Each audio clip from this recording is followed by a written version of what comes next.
लोग अभाव नियम से तत्वों का इलेक्ट्रॉनिक विन्यास करना सीखेंगे। हालांकि तत्व और कह लीजिए कि उनके साथ साथ जो आयन और परमाणु होते हैं ना, दोनों का इलेक्ट्रॉनिक विन्यास करना सीखेंगे। हम मानते हैं कि आपको इलेक्ट्रॉनिक विन्यास निकालना आता है।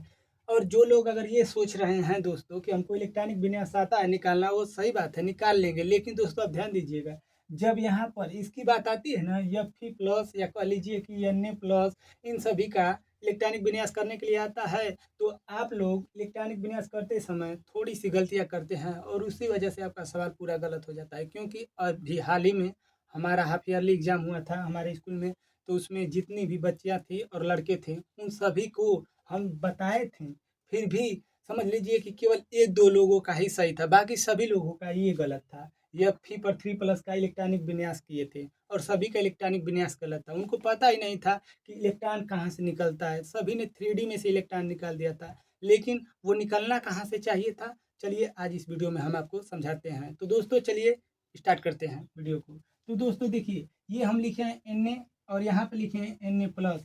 इसका मतलब समझते हैं ना, तो इसका मतलब ये कि आपका उदासीन परमाणु है और ये आपका आयन परमाणु था। यानी कि हम कह सकते हैं कि ये आयनी था और ये इस पर कोई चार्ज नहीं है, तो ये उदासीन है। अब दोस्तों जब भी आप किसी तत्व का इलेक्ट्रॉनिक विन्यास करेंगे तो सबसे पहले तो आपको उस तत्व के परमाणु क्रमांक याद रहना चाहिए। हालांकि आप सभी लोग जानते हैं कि जो तत्व अगर उदासीन है तो उसमें इलेक्ट्रॉन, प्रोटॉन और न्यूट्रॉन तीनों क्या रहते हैं, तीनों समान रहते हैं। तो यहाँ पर हम कह सकते हैं कि जो आपका सोडियम है, इसके पास कितने इलेक्ट्रॉन होंगे, तो इसके पास इलेक्ट्रॉनों की संख्या होगी 11। कितने होंगे इलेक्ट्रॉन, तो 11 इलेक्ट्रॉन होंगे। अब इन्हीं का इलेक्ट्रॉनिक विन्यास करना होगा। तो दोस्तों जब इनका इलेक्ट्रॉनिक विन्यास करेंगे तो आप बाउ नियम से करेंगे, तो करेंगे 1s2 2s2 और 2p क्या है, 2p6। अब देखिए दोस्तों, 2 2 4 और 4 6 कितना हो गया, 10। अब देखिए यहाँ पर इलेक्ट्रॉनिक संख्या कितनी है, इलेक्ट्रॉनिक संख्या 11 है। तो एक और आगे चलेंगे तो 1s2 2s2 2p6। अब यहाँ पर कहेंगे 3s क्या हो जाएगा, 3s1। यहीं क्या हो जाएगा, यहीं इसका इलेक्ट्रॉनिक विन्यास हो जाएगा। लेकिन दोस्तों ध्यान दीजिएगा, जब आपको यहाँ पर Na प्लस यानी कि सोडियम आयन का जब इलेक्ट्रॉनिक विन्यास करने के लिए कहेगा ना, तो आप ध्यान दीजिए, आयन का मतलब क्या होता है, प्लस का मतलब ये होता है ना कि जब कोई तत्व इलेक्ट्रॉन दे देता है तो उसके ऊपर प्लस चार्ज होता है, यानी कि देने वाला दाता। यानी कि दाता क्या दर्शाएगा, तो दाता हमेशा प्लस दिखाता है, ठीक है। अब ये बताइए कि दाता जब प्लस दिखाएगा तो इसका मतलब ये सोडियम क्या किया होगा, तो सोडियम एक इलेक्ट्रॉन दिया होगा। अब जब सोडियम एक इलेक्ट्रॉन दे दिया होगा तो पहले इसके पास कितने इलेक्ट्रॉन थे, 10 थे, सॉरी 11 थे। अब इलेक्ट्रॉनों की संख्या कितनी हो गई, तो अब इसके पास इलेक्ट्रॉनों की संख्या हो गई 10। अब कितना का इलेक्ट्रॉनिक विन्यास करेंगे, केवल 10 का इलेक्ट्रॉनिक विन्यास करेंगे। तो जब 10 का इलेक्ट्रॉनिक विन्यास करेंगे तो ध्यान दीजिएगा, लिखेंगे 1s2 2s2 2p6 3s एक लिखेंगे, नहीं लिखेंगे, क्योंकि देखिए यही बाहरी सेल है। यानी कि ये जो N3 है, ये N मुख्य क्वांटम संख्या को बताता है। मुख्य क्वांटम संख्या किसको बताती है, तो N यानी कि ये नंबर, यानी कि हम कह सकते हैं कि कक्षा को दर्शाता है।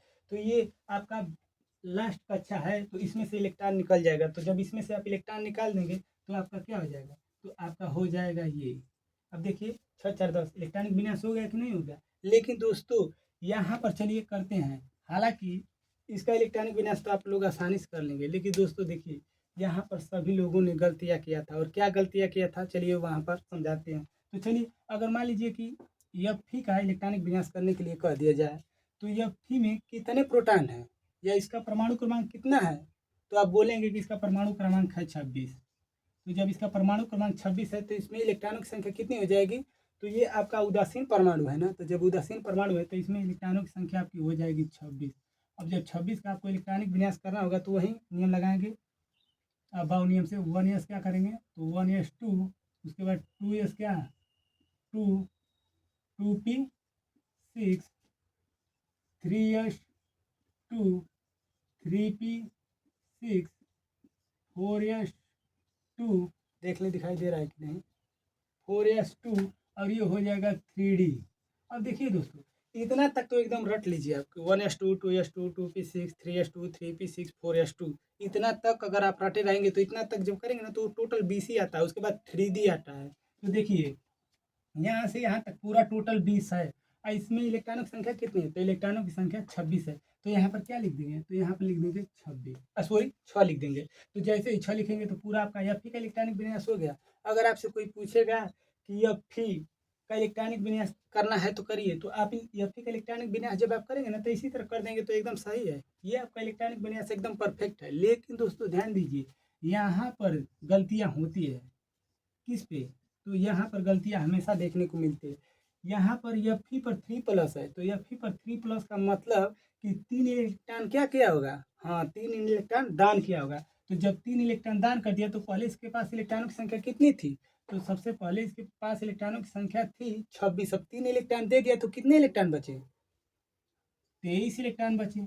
अब जब 23 इलेक्ट्रॉन बचे तो इन्हीं का ना इलेक्ट्रॉनिक विन्यास करना होगा। तो चलिए इलेक्ट्रॉनिक विन्यास करते हैं, लेकिन उससे पहले समझ लीजिए यहाँ पर सभी लोगों ने, जैसे कि अभी हाल ही में हमारे स्कूल में हाफ ईयरली एग्जाम हुआ था और इसमें हमने यही प्रश्न दिया था। और दोस्तों आप यकीन नहीं मानेंगे, सभी लोगों का ये क्वेश्चन गलत था। सभी लोगों ने क्या काम किया था जानते हैं, सभी लोगों ने इलेक्ट्रॉन निकाल दिया। जब 3D में से, 3D में से इलेक्ट्रॉन निकाला था, उसके बाद इधर से इलेक्ट्रॉन निकालना प्रारंभ किया। अच्छा ये बताइए कि यहाँ पर 1s2 2s2 2p6 3s2 3p6 4s2 3d10 है। तो इसका मतलब समझते हैं, जैसे देखिए ये हमारा नाभिक है ना। अब नाभिक है तो जब ये बोला जाता है कि जब आपको इलेक्ट्रॉन भरना होता है ना तो सबसे पहले वाले में इलेक्ट्रॉन भरा जाता है, और जब पहला वाला भर जाता है उसके बाद वाले में भरा जाता है इलेक्ट्रॉन, इसके बाद ये भर जाएगा तो इसके में भरा जाएगा। यानी कि जब आप इलेक्ट्रॉन भरेंगे तो 1 2 3 4 इस तरह करके इलेक्ट्रॉन भरेंगे। लेकिन ध्यान दीजिएगा, जब इलेक्ट्रॉन निकाला जाता है ना दोस्तों, तो आप यहाँ से इलेक्ट्रॉन नहीं निकालेंगे। इलेक्ट्रॉन निकालते समय हमेशा बाहरी कक्षा से इलेक्ट्रॉन निकाला जाता है। तो ये बताइए कि इन दोनों में, इन सभी में बाहरी कक्षा कौन है, यही ना बाहरी कक्षा है। बाहरी कक्षा कौन है, ये वाला बाहरी कक्षा है।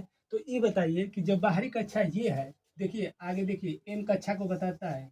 जो आपका मुख्य क्वांटम संख्या होती है ना, ऑर्बिटल नहीं बल्कि कक्षा को बताती है। तो ये देखिए ये जो 4 है तो यही ना बाहरी कक्षा वाला है। ये 3D ये कौन से वाले हैं, तो ये आपका इसमें आ जाएंगे। और ये आपका 2p किस में आ जाएगा, इसमें आ जाएगा। और 1s वाला किस में आ जाएगा, तो इसमें आ जाएगा। तो ये बताइए कि जब आपको इलेक्ट्रॉन निकालना होगा तो इलेक्ट्रॉन सबसे पहले बाहरी कक्षा में से निकलेगा, उसके बाद जब भी इलेक्ट्रॉन और निकालने की ज़रूरत पड़ेगी तो इस कक्षा में से निकालेंगे। तो जब सबसे पहले आप इसमें से निकालेंगे कि इसमें से निकालेंगे, तो आप इसमें से निकालेंगे। तो चलिए इलेक्ट्रॉनिक विन्यास करते हैं। तो देखिए दोस्तों 1s2 2s2 2p6 3s2 3p6। अब देखिए यहीं पर ध्यान देना है, 4s2 3d6 क्या ये सही किए हैं दोस्तों, तो ये एकदम गलत किए हैं। देखिए सबसे पहले आप बाहरी कक्षा में से इलेक्ट्रॉन निकालेंगे, तो ये आपका बाहरी कक्षा है ना। तो जब बाहरी कक्षा में से इसमें से इलेक्ट्रॉन निकालेंगे तो इसके पास कितने, 2 इलेक्ट्रॉन है। तो जब आप 2 इलेक्ट्रॉन निकाल देंगे तो ये समाप्त हो जाएगा। ये क्या हो जाएगा, 4s 0 हो जाएगा।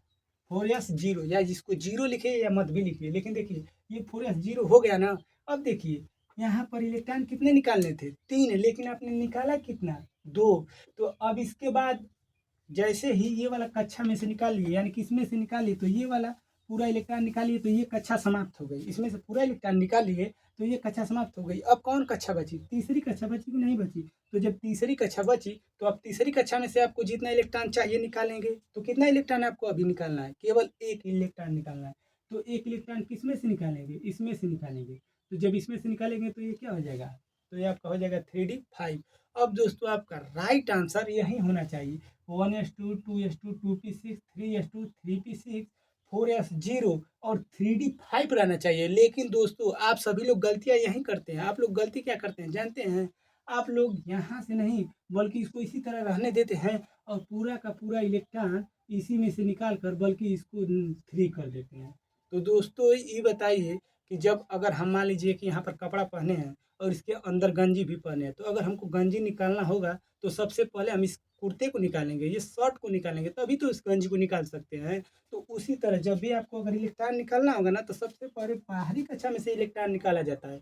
उसके पास जब बाहरी कक्षा में से इलेक्ट्रॉन निकल जाएगा, अभी और आपको इलेक्ट्रॉन निकालने की ज़रूरत पड़ेगी, तब उसके बाद आगे वाली कक्षा में से इलेक्ट्रॉन निकालेंगे। ऐसा नहीं कि आप डायरेक्ट इस वाली कक्षा में से इलेक्ट्रॉन निकाल पाएंगे। तो इसीलिए यहाँ पर सभी लोगों ने गलतियाँ किया था, इसी में से इलेक्ट्रॉन निकाल दिया था, लेकिन ऐसा नहीं होता है। तो दोस्तों अब आपको कमेंट करके बताना होगा कि Cu+2 का इलेक्ट्रॉनिक विन्यास क्या होता है। इसको आपको कमेंट करके बताना होगा।